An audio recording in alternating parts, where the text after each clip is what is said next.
I'm Vivek Birla, your faculty for the subject business environment. The subjects will be discussing a lot about how the businesses are controlled by various forces, either they are external forces or the internal forces. And these forces are something which are very important to be studied carefully.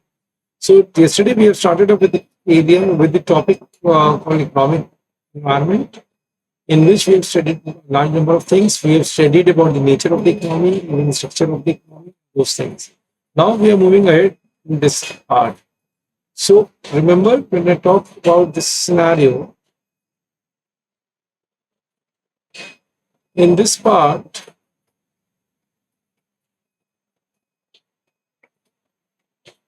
we'll be discussing about today about the trade policy.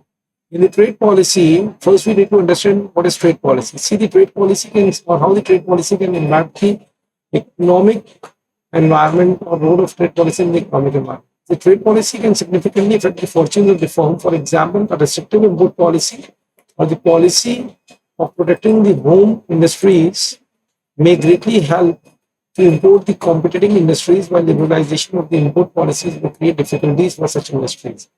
The trade policy is often integrated with the industrial policy as part of the economic liberalization and the WTO compliances. The India has very substantially liberalized imports. Domestic firms now face increasing competition from the imports. In other words, they face the growing international competition in the domestic term. Thus, this implies that in many cases, the Indian firms which do not come up with international standards in the quality, cost, marketing, sales, services, etc., will not be able to survive. And the firms with effectively fight foreign competition in the home market may provoke to think, why not compete with the foreign firms in the foreign market? So this trade policy is something which may help to liberalize or import things. By liberalization of the import, it facilitates the global sourcing, which could help many Indian firms to become more competitive. The next part includes the foreign exchange policy. The foreign exchange policy means the exchange rate policy and the policy in respect of the cross-border movement of the capital, which are important for the businesses. Thus, the liberalization of the exchange controls all over the world since the late 1970s has encouraged cross-border movement of capital. Now, there is a small table which shows how the economic reforms in the India pre-1991, that is pre-unionist policy, then post-1991, have bring the changes either in favor or against to the Indian economic environment, business environment. So when I talk about the pre-1991 situation, the private sector private sectors were excluded from many important industries. And in this, the number of other important industries there were where the public sector says priority to establish the new undertakings. But post 1991, almost many of the the private sectors were added up, or they were allowed to open few more industries which were previously not allowed pre 1991. So, what is the benefit or what are the consequences? This brings a good, enormous scope for the private investments, considerable freedom to decide the portfolio strategy, and thus the competition further increases substantially, and the public sector loses its monopoly dominant positions. Second thing is about the entry. The entry involving investments above specified exemption limit was restricted by licensing. Thus, this was the pre-1991 era in which either the limit for the investments, they were very less, or they were hardly anything. They were very restricted over there. But in 1991, many industries they are free from licensing. Thus, this again reinforces all the previous factors. That means again the new scope has been done. Now the companies they were able to decide their own strategies, and thus the compete further. Many more players are into the market, which increases the competition, and because of which either the monopoly or the dominance of the specific industries get reduced. Third point is the entry of the large firms was subjected to the MRTP restrictions besides licensing. This is the pre-1991 era. While after 1991, no MRTP Act restrictions for the entry was over there. This also brings the same benefits which had been discussed earlier. Next is licensing and the MRTP Act restrictions on the growth of existing undertakings. But all but few industries are free from licensing restrictions on the growth. No MRTP Act restrictions on the growth. This was in 1991. Thus, what are the benefits? The companies can grow organically and by the acquisitions. Firm will grow in size and the several industries will witness the consolidation of the firm. A large number of firms would eventually dominate the industry in several areas. Next is limited scope of the foreign capital and the technology. The limited scope for the foreign capital and the technology is a pre-1991 era.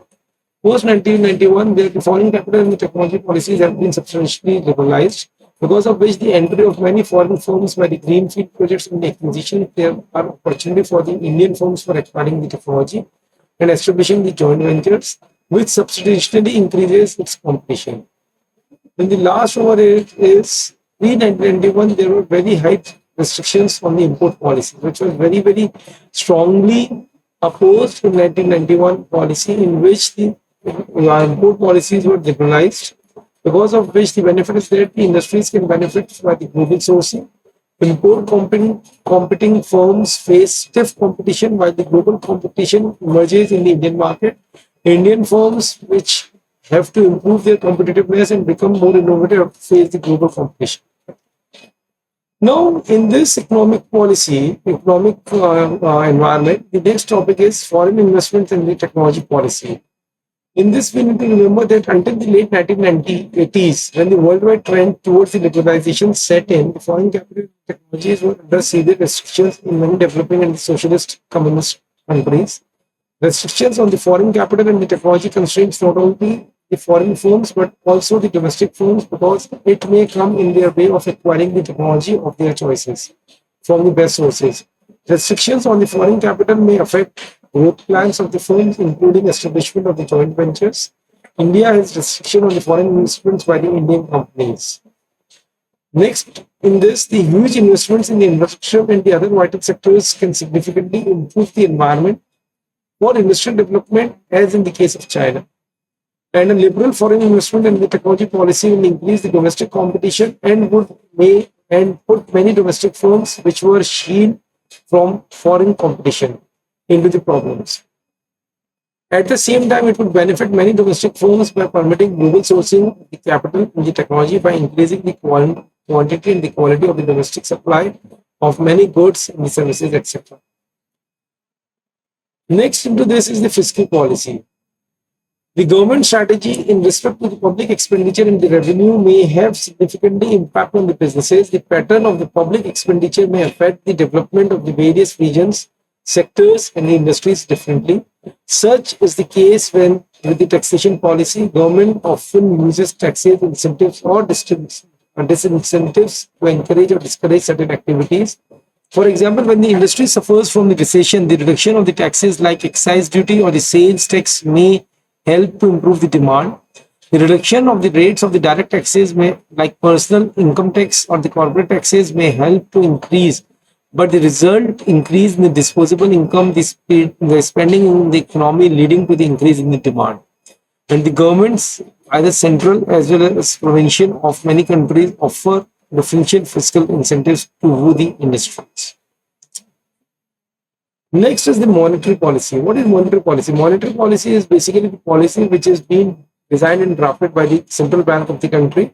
So the central bank, by its policy towards the cost, and in India, this is RBI, Reserve Bank of India, who decides the monetary policies. The central bank, by its policy towards the cost and availability of the credit, can significantly influence the savings, investments, and the consumer spendings in the economy.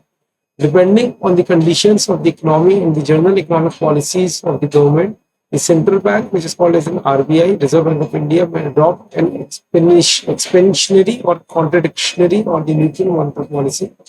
Just for an example, 1% or 1 point reduction in the cash reserve CRR, cash reserve ratio, or the SLR, that is statutory reserve ratio, will significantly increase in the loan-able funds with the commercial banking system.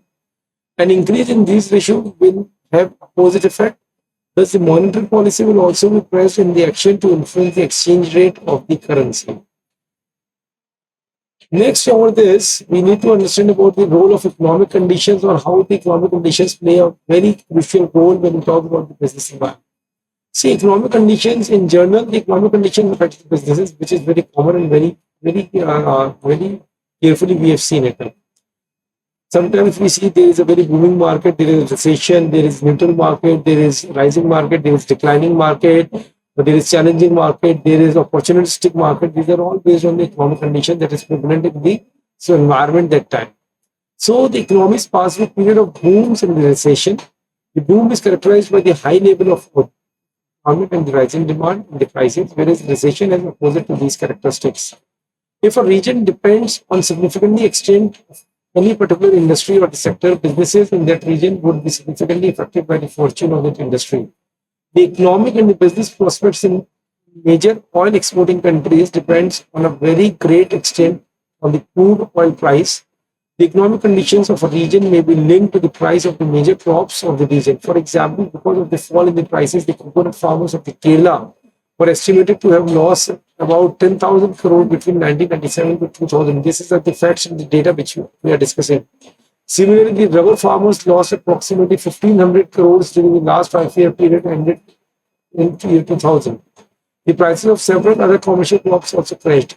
The situation has been very adversely affected by and the general economic and the business conditions in the state. Therefore, a particular economic condition may be widespread, international or national, or may be confined to a region. For example, during 1997-98, when the several Southeast Asian economies underwent the crisis, it affected the businesses of even firms in number of other countries. The Indian steel exports to the Southeast Asia, for example, they suffered serious setback. This prompted the Indian steel industry to be very seriously consider the US and the European market was largely successful in its export to these markets, and thus in 1998-99, the steel exports to the US surged by over 100% and to the Europe nearly 90%. Now, next is a table 4.1, which indicates that the US economy accounts for well over one-fourth of the global economy. This implies that the growth trends of the US economy can affect the overall growth trends of the global economy by more than 25%. For example, in an year, even if the rest of the global economy remains stagnant, on the whole, if the US economy grows by 2%, it will have the effect of the world economy growing by about half a percent. A recession in the US economy will have the opposite impact. As the US economy is highly integrated globally, the economic conditions in the US can have repercussions in the other economies. This is which we can see through the table 4.1, and this is which we can see later. Now the current, or in fact, let me show you the table 4.1.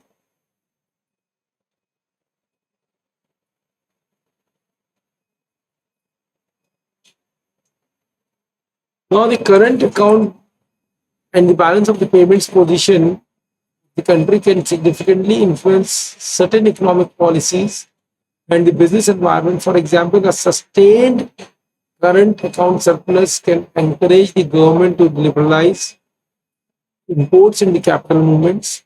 The exports and the imports of the countries are generally affected by the number of domestic and the international economic conditions. For example, the analysis of the empirical data reveals that the India's export performance is affected by certain important factors. They include set of external factors, the set of internal factors, and the real exchange rate.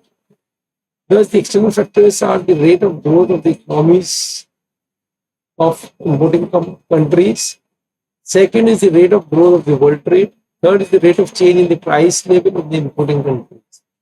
Whereas the internal factors which impact the which are impacted because of the economic conditions are rate of growth of the Indian economy or the specific country's economy, and the rate of change in the domestic price level. These are those factors which are very carefully observed, studied by the organizations with respect to that part. Again, I'm repeating, the external factors are rate of growth of the economies of the importing countries from whom the companies are importing their raw material or finished goods or even any other manpower, labor or anything. What is the growth?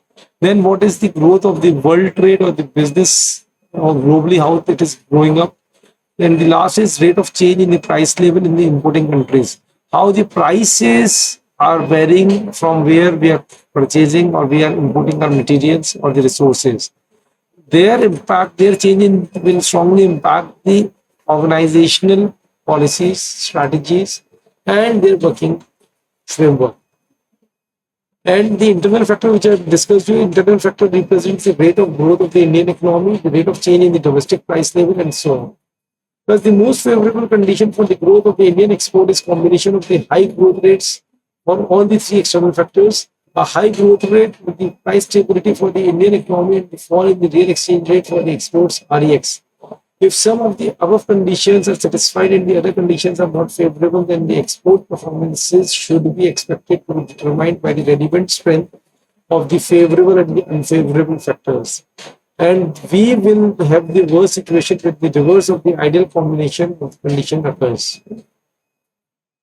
Thus, the analysis of the interrelationship of the above mentioned variables on the Indian exports for the period of nearly 2 decades, as by G.C. Da Costa, has revealed the following things. First, the goods growth in the economies of the industrial countries have been associated with the goods growth in the Indian exports.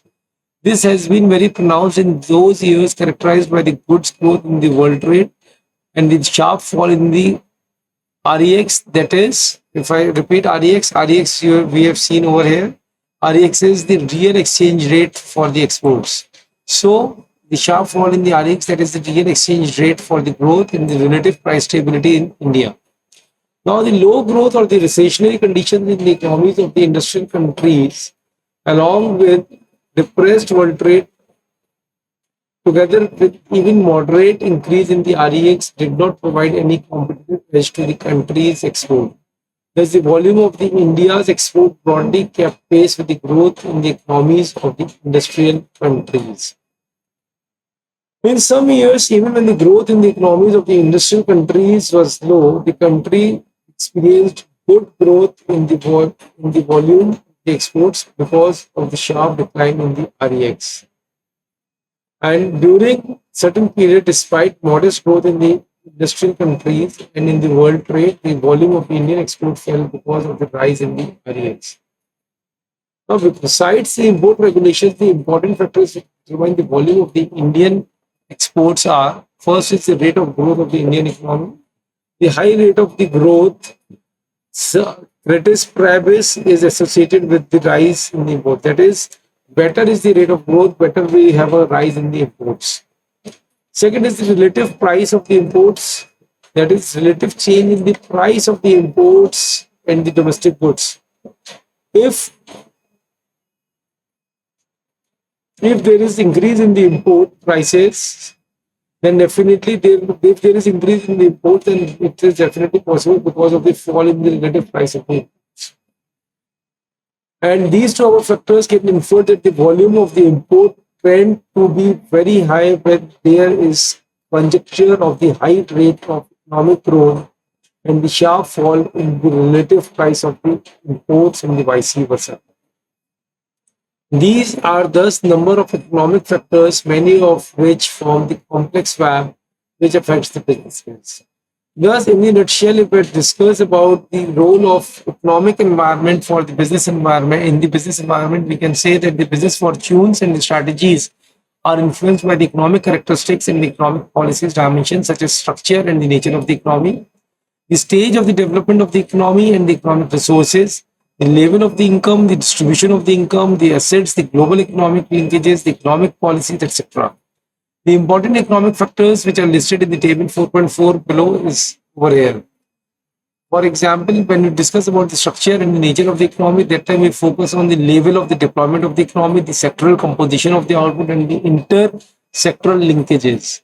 When we talk about the economic conditions, we have to discuss about the income levels, distribution of the income, GDP trends, sectoral growth trends, demand and supply trends, price trends, trade and BOP trends, foreign exchange positions, and the global economic trends. When we talk about the economic policies, we have to focus on the industrial policy, trade policy, monetary policy, fiscal policy, foreign exchange policy, foreign investment, and the technology policy, and so on. When we talk about the global linkages, it discusses about the magnitude and nature of the cross-border, the trade flows, financial flows, then the membership of the WTO, IMF, World Bank, trade blocs, etc. If you want, you can refer the books on this topic over here. These are the links over here. So this is all about the economic environment over here. Thank you, your faculty and guide, Vivek Burla. And then we'll move to the next topic that is called business, political environment in the business environment in our next session.